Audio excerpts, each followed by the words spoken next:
Hello, everyone, and welcome back to the Speak Smart podcast. Yeah. You've been sending me a lot of notes and articles about learning English from BBC podcasts. Yeah. And I got to say, I think it's a really fascinating approach.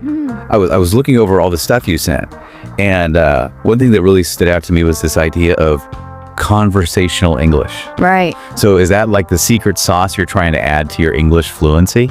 Absolutely. I think that's one of the most valuable things the BBC podcast can offer is just this really natural, everyday language. It's like you're eavesdropping on a conversation between friends. Right. And that's really the key to unlocking fluency, isn't it? I think so, yeah. It's about sounding natural and authentic and being able to connect with people on a real level. Okay, so let's dive into this a little bit. Yeah. What is it about this conversational English that makes it so different? Sure. It's not just about like memorizing a bunch of slang. No, it's not just about slang, although that's definitely a part of it. It's really about going beyond the textbook. Okay. And understanding how people actually speak in casual, everyday settings. Got it. You see, formal English is important, of course, but in real life, people use a lot of idioms and slang, and, their tone is much more relaxed. Yeah. And there are all these cultural references that you won't necessarily find in a textbook. Right. And that's where BBC podcasts can be so helpful because they really capture these nuances of everyday conversations. Yeah, that makes sense. And they give you a taste of, authentic British English. Okay, cool. I'm with you so far. So Yeah. you sent me this list called Top 10 Phrases for Everyday Use. And Yeah. some of them are pretty simple, like give it a go. I mean, we all know, try, but give it a go just feels so much more British. It does, doesn't it? Yeah. It's just got that encouraging, kind of lighthearted feel to it. Like you're suggesting something to a friend. Give it a go. You might surprise yourself. Yeah, it's friendly. Yeah, exactly. Yeah, okay, this next one made me chuckle. Oh. Bob's your uncle. What on earth does that even mean? Well, that's a classic British slang expression. Yeah. And it basically means, and there you have it, or it's as simple as that. Oh, okay. It's kind of a quirky way to wrap up an explanation. Yeah. Just follow these steps. Bob's your uncle, and you'll have the perfect cuppa. I love it. I'm definitely going to start using that. Yeah. Okay, what other gems are hidden in this list? Well, let's see. Here's one that's perfect for expressing exhaustion after a long day. Okay. I'm knackered. Knackered. Yeah. It's much more informal and relatable than just saying I'm tired. Yeah. It's like a way to bond with someone over shared experiences. Right. We've all been there. We all have those days. Okay, I'm absolutely knackered after that workout. Exactly. It just rolls off the tongue. It does so naturally. And that's the beauty of using these phrases. You're not just expanding your vocabulary. Yeah. You're adopting the rhythm and the tone of everyday British English. It's like adding a new layer of authenticity to your communication. Okay, that makes sense. Yeah. One thing I found interesting in your notes was this idea that it's not just about memorizing these phrases. It's also about understanding the cultural context. Absolutely. You're spot on there. Okay. Language and culture are deeply intertwined. Okay. You can't really separate them. Right. For example, take the phrase fancy a cuppa. Oh, yeah. It's a simple invitation for tea, right? Right. But it really embodies British social customs. It's about warmth and connection, taking a pause in your day. It's friendly. Yeah, exactly. Yeah. Okay. So you wouldn't use that phrase in like a formal business meeting. Probably not. It has that friendly, almost familial feel to it. Right. It's like a little cultural code. Exactly. And speaking of cultural codes, Yeah. we have some phrases that are uniquely British, like cheeky. Yeah.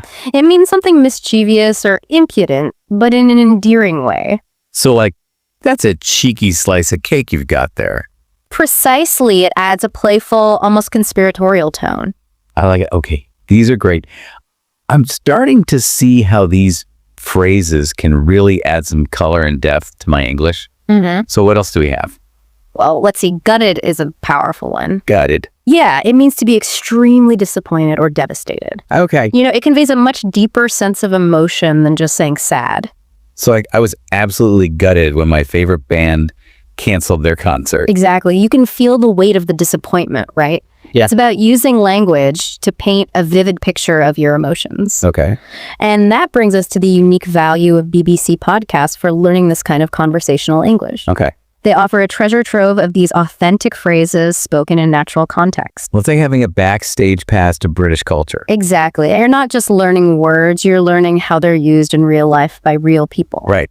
I noticed you highlighted certain BBC podcasts in your notes. Are there specific ones that are particularly helpful for this kind of language learning?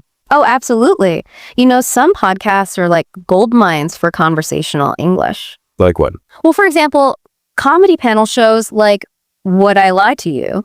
Okay. They're full of witty banter and playful language. And then you have interview-based podcasts like Desert Island Discs, Right. where guests use colorful language to tell their life stories. Okay. And don't forget the drama series. They're full of realistic dialogue and everyday expressions. So each type of podcast kind of offers a different flavor Yeah. of conversational English. Exactly. It's like choosing a dish from a menu depending on what you're in the mood for. I like that analogy. Okay. Okay, so there's something for everyone. Absolutely. Okay, great. So let's talk about some practical tips. Okay. How can our listeners actually use these podcasts to boost their conversational English? Because it could be a bit overwhelming, right? It can be, yeah. I mean, there's so many podcasts out there, so it's important to have a strategy. Okay, what's your strategy? Well, first of all, choose podcasts that genuinely interest you. It's much easier to learn when you're engaged with the content. Right. Second, don't be afraid to listen to an episode multiple times. Okay. The first time, just focus on the general meaning. Then the second time, try to catch specific phrases or idioms. Okay. And if there are any words you don't understand, look them up and add them to your vocabulary list. So turn passive listening into active learning. Exactly. And don't underestimate the power of repetition. The more you hear these phrases used in context, the more natural they'll become to you. Yeah, it's like training your ear to hear the nuances. Exactly. What about transcripts? Are those helpful? Oh, transcripts can be incredibly helpful. Okay. A lot of BBC podcasts offer transcripts on their websites, and they allow you to read along as you listen. Right. Which is a great way to reinforce the connection between written and spoken English. Yeah. And you can also use them to note down any interesting phrases or vocabulary words that you come across. It's like a secret decoder ring. And don't forget, you can adjust the playback speed too, right? Oh, that's a great point. Yeah. You can slow down if you need to. Right. It's all about finding the right pace for your learning style. Yeah, I think that's really important advice for anything you're learning. Absolutely. So this has been a really insightful deep dive. Big. I feel like we've uncovered a hidden treasure chest of language learning tools. I agree. I have one final question for you. Okay. How do you think this focus on conversational English can impact someone's overall communication skills? That's a great question. Not just in English, but in any language. I think the key takeaway here is that language is about connection. Okay. When you master the art of conversational language, you're not just speaking words. You're expressing yourself authentically and building relationships. Right. It's about understanding cultural nuances and humor and the unspoken rules of communication. And that goes beyond just language. Exactly. It's about becoming a more effective communicator in all aspects of your life. That's a great point. Well, thank you so much for joining me on this journey into the world of conversational English. My pleasure. And to our listeners, we encourage you to explore the wonderful world of BBC podcasts.